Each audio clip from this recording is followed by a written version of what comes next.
overly grateful. Grateful. I also want to give a shout out to two people who are in the room that did not get a shout out earlier today. We have Commissioner Jerica Richardson from Cobb County. Let's give her a round of applause. Amen. He talked about that preacher that we sent from the great state of Georgia to D.C. who's been causing all the headaches and mess in D.C. We have a representative from his team, Andrew, who's representing Senator Warnock's office. Amen. Let's give him a round of applause. So, interestingly enough, I do have a verse that I want to share in a little story. So if you guys will bear with me for like 7 minutes, I promise you. I'll be quick because I do have convocation going on at my church as soon as I leave here. But there's a verse in Matthew chapter 9, and I'm going to read the ending part of it. It says, "Then Jesus went about all the cities and villages, teaching in their synagogues, preaching the gospel of the kingdom, and healing every sickness and every disease amongst people. But when he saw the multitudes, he was moved," and I want you guys to really underline this word, "with compassion for them, because they were weary and scattered, like sheep with no shepherd." Like sheep with no shepherd. And I thought about it. It's crazy because I had been skydiving in Dallas about a month ago, and something told me to buy another thing. So I went and bought it, and I wanted to go a couple of weeks ago, but a storm came and they wouldn't allow me to go. And I called them this week and I said, I want to do skydiving. I want to do it after service on Sunday. So I want to go to church and I'm going to come straight from there to there. And it's like, we don't have time. The only time we have this weekend to be Saturday at 10:30. And I said, I'll take it. And I told everybody around me, Dr. Scott, that I was going to go skydiving before this event. And they're like, are you crazy? What if you have a heart attack? What's going to happen to the event? And I said, and I reminded everybody that the event is not about one person. It's about all of us. But there's a reason why God wanted me to go skydiving this morning. And as I'm jumping off the plane and the guy's saying 1, 2, 3, one of the things I began to realize as we jumped off the plane and we began to look down at this world, I realized that first off, everything wasn't going as fast as I thought it was below me. It seemed like everything was going extremely slower than what it was going. I was dropping at 150 miles per hour, but I realized that even as I was sitting high and looking low, things that looked like they were going fast low were not going as fast as it was going when you sit up and you look high, looking low. The second thing that I learned from skydiving today is that sometimes we have to get outside of ourselves and understand while we're so busy caught up in what we have going on, there's somebody dying on the side of the street. There's Anthony Truitt, right?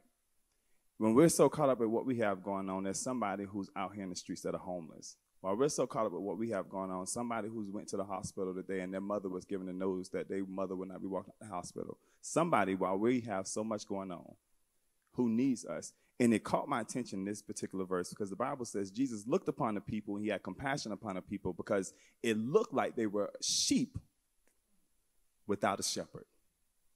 And the first question I asked God is, I said, well, how is it that they could be sheep without a shepherd when there was Pharisees in the crowd? There were a whole bunch of religious folks in the crowd. And he said that sometimes people can be religious and have all the Christianity they want within themselves, but nothing about their heart dictates how they actually live and how they actually walk and how they actually talk and how they actually see.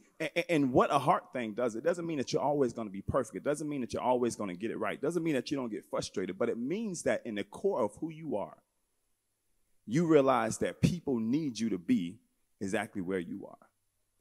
One of the things that I find so amazing is I was thinking about this over the last week. I was like, oh, my God, I'm texting Reverend Timothy McDonald. Oh, my God, I'm texting Bishop Jackson. Oh, my God, I'm texting Jason Allen. Oh, my God, these people are people in my phone. I'm texting them. And God reminded me, he said something simple. He said that I didn't give the platform to you for you. What am I trying to say?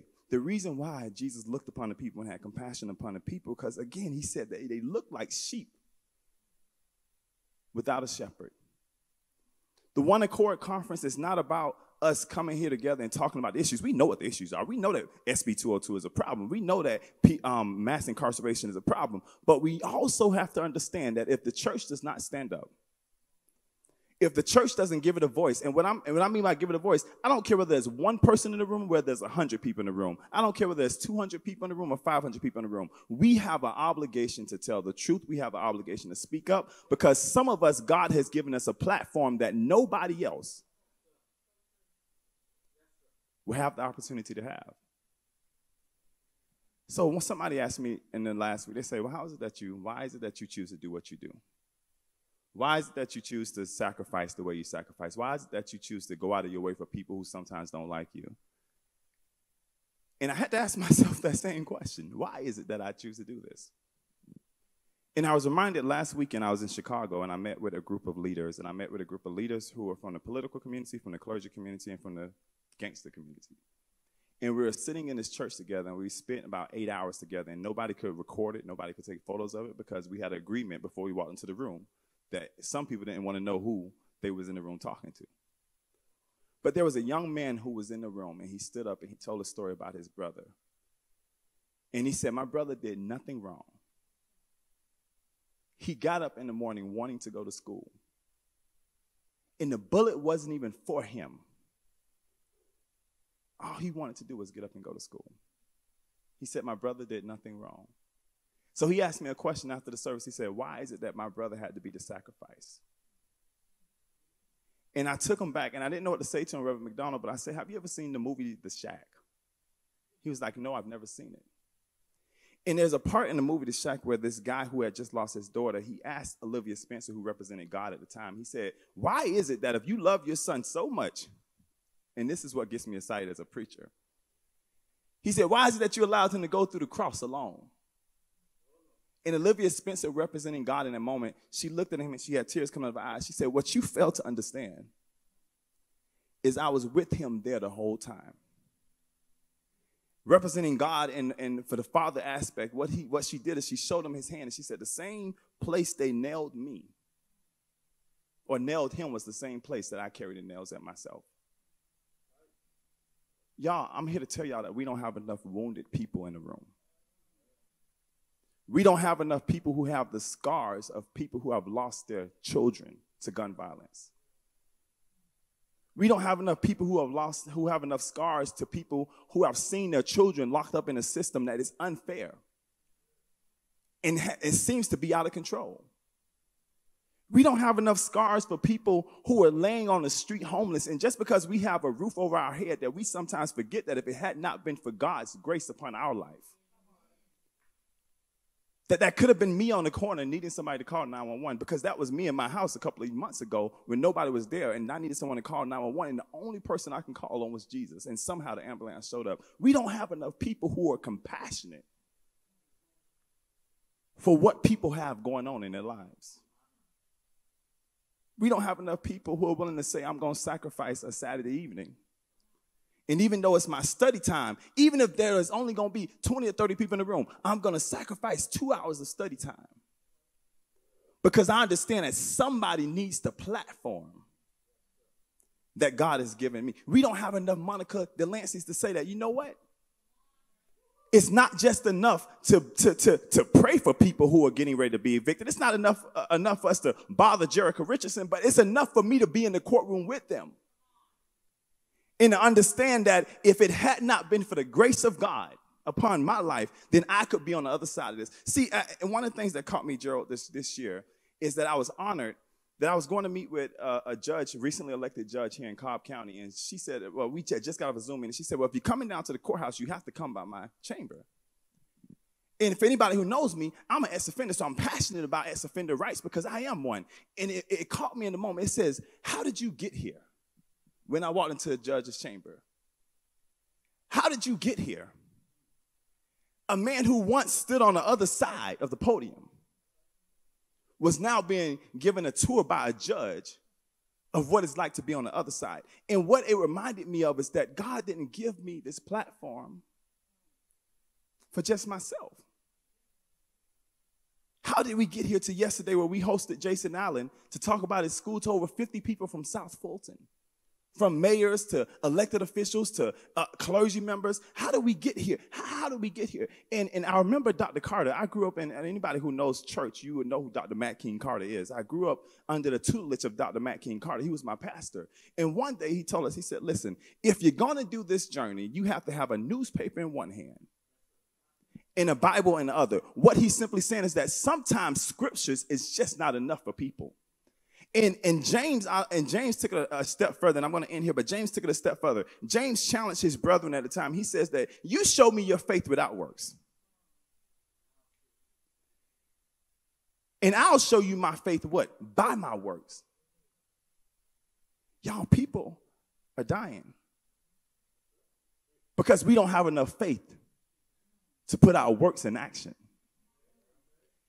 People are sick because we don't got enough faith to put our work in action. Somebody's going to go to bed tonight and they're going to wake up and mama won't be there in the morning. And they're going to feel like they're all alone tomorrow because we don't have enough faith to put our faith to action.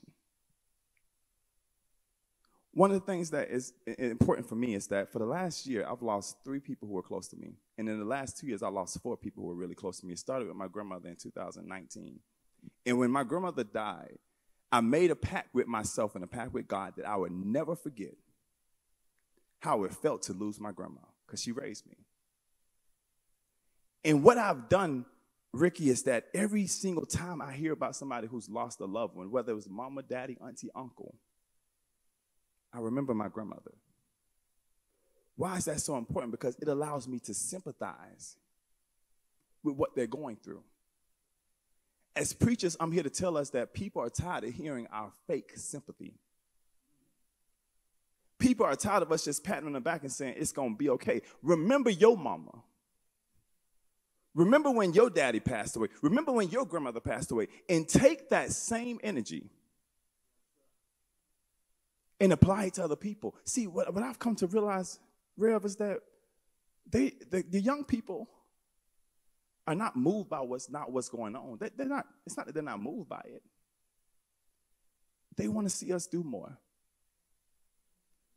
They want to see us on the front line. They want to see that even if it's just 10 students from Clark, that I can lay down my title, lay down my position, lay down my website where it says how many people are going to attend. And I say that the mission is bigger than just me. Y'all, people are dying. 2 weeks ago, Reverend McDonald could testify to this. We did a march in Pittsburgh, part of Atlanta, with Reverend Shannon Jones. And the march was just about my brother's here. His son, Jimmy Atchison, was killed. And there was a man who was sitting in a room. Reverend McDonald could testify. If I'm lying, Reverend McDonald, you correct me. It was a man sitting in the room in the corner. And the police chief had walked out, and she said, all these preachers in there, she said, prior to you leaving, make sure I get your information. She didn't ask any one of us for our information. Did not care who we were. But she said, for you, I want your information before you leave. And all of us, is wondering who this guy is because he's never been on one of our meetings. Never been on one of the calls. We didn't know who the guy was, Gerald. And the guy stood up and he had tears in his eyes. There was a grown man standing up and he had tears in his eyes. He said that my son was killed on January 31st. On his 19th birthday. He says, and I just want justice for my son. So somebody asked me a couple of days ago, they said, Shaun, what is it that keep you up at night? And they said, is it, how you going to pay your bills? I say, no, I don't stay up about that. They said, is what keep you up? Like, is it your job or the people that you work with? I said, I don't fret about that. I said, what keep me up at night is knowing that somebody won't wake up tomorrow morning. And I have a space to make a difference in that society. That's why I don't mind partnering with Jason Allen to build a new school in South Fulton. That's why I don't mind having People's Agenda come into our office and teach me about how we register people to vote. That's why I don't mind meeting up with Deborah Scott at George Stand Up Georgia and saying, hey, how can we work together? That's why I don't mind working with Count Me In Group and donating as many laptops as we can to make sure our children have a place to where they can be educated and tutored at home versus us always having to put them at risk of being, I don't mind if Black Push's name is on the banner. I don't care because it's not about me. It's not about us. And one of the messages that we can learn from Jesus out of everything is that Jesus never came on the scene saying it's about me. He came on the scene saying, what can I do for you? So today I challenge us. I don't care what you've gone through, what you've been through. who you don't like, who you do like. I don't care whether you think they're up, whether you think they're down, whether you think they're the best person or the worst person in the world. The question we have to start asking ourselves today is, what can I do for you? Wake up tomorrow morning. Ask somebody in the grocery line, what can I do for you? Sitting in McDonald's, waiting on that Big Mac. It's okay to pull out that card and trust God that if you pay for the 3 meals behind you, that God will take care of the rest. What can I do for you? It's okay to understand that even though you may be a politician, you may have a political position, that we can stand up and stand on some of these issues and say, what can I do? It's okay to stand up with your Asian brothers and sisters and say, what can I do? It's okay to stand up with our Haitian brothers and sisters who are just trying to flee and get a better life for them and their family. It's okay to say, what can I do? It's okay to say to our white brothers and sisters, what can I do for you? Because the moment when we start thinking this is just black and white, the moment we start thinking that this is just Democrat or Republican, the moment we're just starting to think this is Christians against Muslims, against Jews, against all these other religions, then we've lost the message. And the message is simply love thy neighbor as thyself. And if you want to see harm done to yourself, don't sit back and watch harm done to your neighbor. I am eternally grateful. I cannot say this enough. I am eternally grateful to everybody. I'm talking about from the keyboardist to Pastor Freeman, to Pastor Purvis. Like, I would go through and call everybody's name. I am eternally grateful for you guys coming here this evening. But I will end by saying this. It's time to stop talking. It's time to stop talking. Reverend McDonald shouldn't have been the only person in D.C. this past Tuesday. It's time to stop talking. Y'all, people are dying because they're waiting on us. What are you going to do? What are you going to do? Got to be, as he said, a little off. So I'm going to end by asking, do I have any off people in the room? Come on, y'all. I need some off people. Do I have any people who are willing to stand up with me and say that enough is enough and that we are tired, we are over this? Off people. God is calling us just to be a little off. And I'm just grateful to everybody who is here. I'm going to turn you guys back into the hands of our host, and let's give them a round of applause for the wonderful work they've done.